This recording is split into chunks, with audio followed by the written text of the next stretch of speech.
निवाराः शुकगर्भकोटरमुखभ्रष्टा तरुणाम् अधः प्रस्निग्धाः क्वचिद् इङ्गुदीफलभिदः सूच्यन्त एवोपलाः विश्वासोपगमात् भिन्नगतयः शब्दं सहन्ते मृगाः तोयाधारपथाश्च वल्कलशिखा निश्यन्दरेखाङ्किताः। राजा और सूत का परस्पर वार्तालाप चल रहा है। राजा आश्रम की ओर प्रवेश कर रहे हैं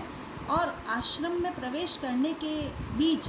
मार्ग उनको कैसा दिखाई दे रहा है, तो उस तपोवन के आश्रम की सीमा का प्रारंभ हो गया है, ये बताते हुए राजा जो है वो सूत को कह रहे हैं कि तरुणाम अधः, वृक्षों के नीचे, शुक गर्भ कोटर मुख भ्रष्टाः, शुक अर्थात तोतों के, कोटर घोंसले के अग्रभाग से, भ्रष्ट अर्थात गिरे हुए, निवाराः वन्य तृणधान्य आदि जो है वो दिखाई दे रहा है। क्वचित कहीं पर इंगुदी फल भिदः, इंगुदी के फल को तोड़ने के कारण, प्रस्निग्धाः जो चिकने हो गए हैं ऐसे, उपलाः सूच्यन्ते एव पत्थर यहाँ पर दिखाई दे रहे हैं। अर्थात जिन पत्थरों से इंगुदी के फल को तोड़ा गया है तो इंगुदी से निकलने वाले तेल के कारण वो पत्थर विशेष रूप से चिकने दिखाई दे रहे हैं।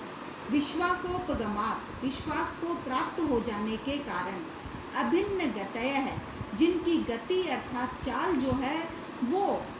निशंक गति से चल रहे हैं, अभिन्न हो रही है, ऐसे मृगाः शब्दम न सहन्ते, मृग हिरण जो है शब्दम सहन्ते रथ की ध्वनि को भी सहन कर रहे हैं। अर्थात वे हिरण जो है रथ की गति से विचलित नहीं हो रहे हैं।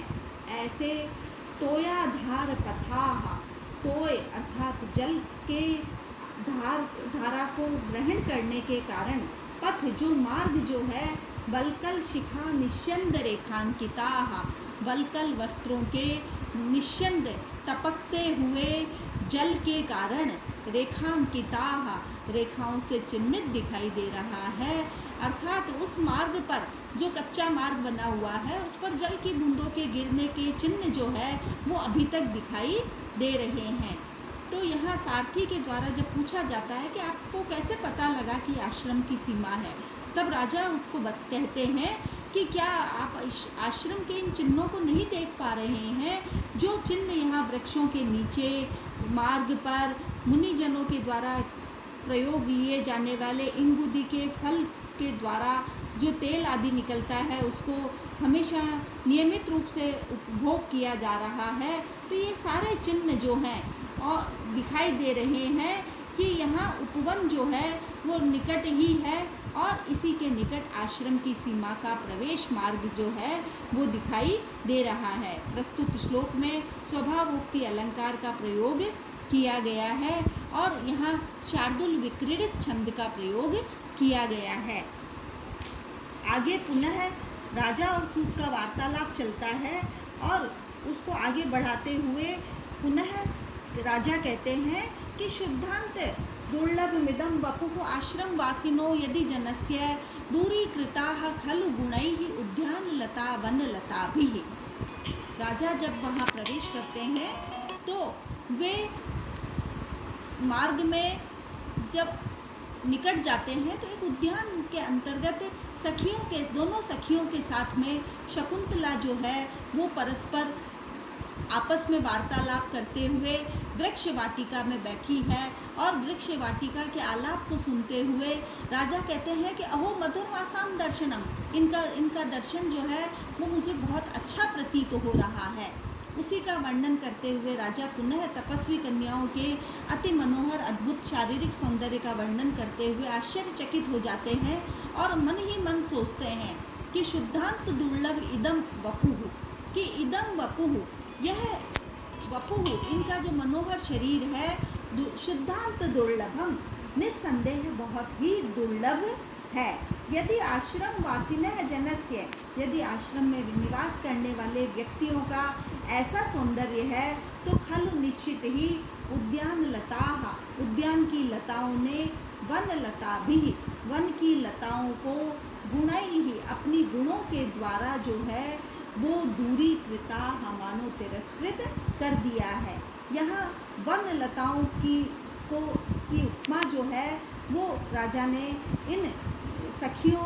प्रियंवदा और अनुसुईया को दी है। और उद्यान लता, जो उद्यान में जो लताएं जो एक माली के द्वारा व्यवस्थित कर दी जाती है, वे उद्यान की लताएं भी आज उन वन लताओं के द्वारा मानो तिरस्कार का अनुभव कर रही है। तो राजा जो है सब प्रकार के सुंदर से सुंदर स्वास्थ्य एवं सौंदर्य वर्धन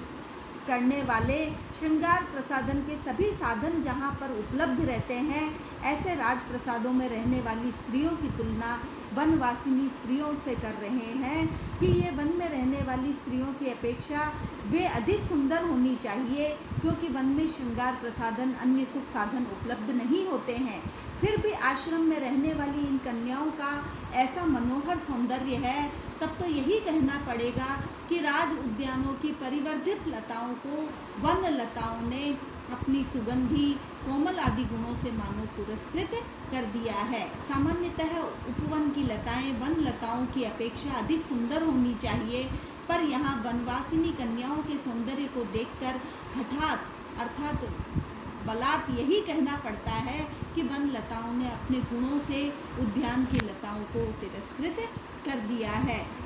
प्रस्तुत श्लोक में पूर्वार्ध और उत्तरार्ध में कोई साक्षात संबंध प्रतीत नहीं होता है। इन दोनों की समाप्ति उपमा में होती है। यहाँ असंबद्ध वस्तु संबद्ध रूप निदर्शन अलंकार का प्रयोग जो है वो कवि के द्वारा प्रस्तुत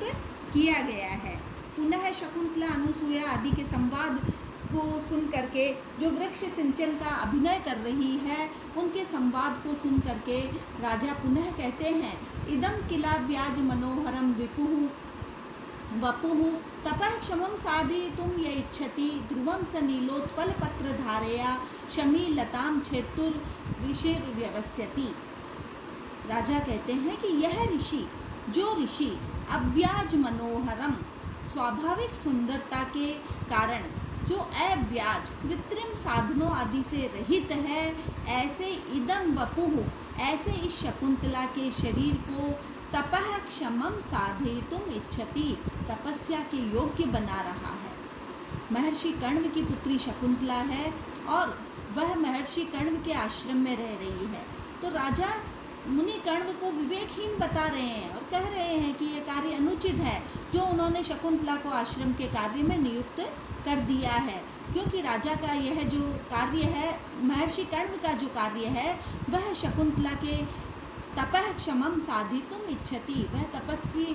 तपस्या आदि के द्वारा उसको योग्य बनाने का प्रयास कर रहा है। सह वह ऋषि जो है किल निश्चित ही ध्रुवम नीलोत्पल धारया नील कमल के पत्ते की धार से शमी लताम शमी वृक्ष की लता को